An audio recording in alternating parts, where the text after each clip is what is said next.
আসসালামু আলাইকুম। আজকে আমাদের হাতে রয়েছে একটা Lenovo ল্যাপটপ। Lenovo ল্যাপটপটা কাস্টমার নিয়ে এসেছে, সে এটাতে SSD আপডেট করতে চাচ্ছে। বর্তমানে ল্যাপটপে 1 টিবি হার্ড ডিস্ক লাগানো আছে, সো অন হতে একটু সময় নেয়। তা কাস্টমার চাচ্ছে 256 জিবি একটা SSD লাগিয়ে নেবে, যেন ল্যাপটপটা অন করার সাথে সাথে অন হয়ে যায়। ল্যাপটপটা হচ্ছে আপনার i5 7 জেনারেশন, র্যাম লাগানো আছে 6 জিবি, সাথে আপনার এটাতে 4 জিবি ডেডিকেটেড গ্রাফিক্সও রয়েছে। কারণ ল্যাপটপটা খুলে ফেললাম, আমি স্ক্রুগুলো আগে খুলে নিয়েছিলাম, তাই স্ক্রু খোলা লাগেনি, তাড়াতাড়ি খুলে গিয়েছে। আমরা এই যে হার্ড ডিস্ক দেখতে পাচ্ছি, 1 টিবি হার্ড ডিস্ক লাগানো আছে।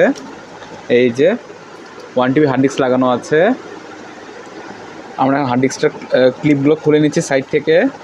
তারপর আমরা একটা 240 জিবির একটা SSD লাগিয়ে দিচ্ছি। আমরা ওএসটা এটাতে দিয়ে দেবো।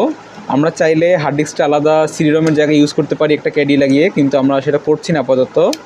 আমরা ডিরেক্ট SSD লাগিয়ে দিচ্ছি, আর ক্যাডি হতে পরে আমরা হার্ড ডিস্কটা ইউজ করব। যে SSD লাগানো হয়ে গিয়েছে, তারপর আমরা কভার লাগিয়ে দিচ্ছি। তারপর আমরা সিডি রমটা লাগিয়ে দেবো। স্ক্রুগুলো লাগাতে হবে, স্ক্রুগুলো আমি পরে লাগাচ্ছি। আমরা সিডি রমটা লাগিয়ে দিলাম। ল্যাপটপটা অন করে দেখি আমরা। আমি অলরেডি উইন্ডোজ দিয়েছি একবার চেক করার জন্যে, সো উইন্ডোজ দেওয়া আছে। না হলে উইন্ডোজ দিতে হবে, কারণ SSDতে উইন্ডোজ দেওয়া থাকে না কোনো ইনটেক SSDতে। আমরা ল্যাপটপটা এখন অন করে দেখছি যে কতক্ষণ লাগে অন হতে। অন করার সাথে সাথেই কিন্তু অন হয়ে গিয়েছে, মোটামুটি 10-15 সেকেন্ডের মধ্যে ল্যাপটপ কিন্তু অন হয়ে গিয়েছে। SSD লাগানো থাকলে ল্যাপটপে এত তাড়াতাড়ি অন হয়ে যায়। এটা একটা i5 7 জেনারেশন ল্যাপটপ, Lenovoর সাথে 6 জিবি র্যাম লাগানো আছে। ধন্যবাদ সবাইকে।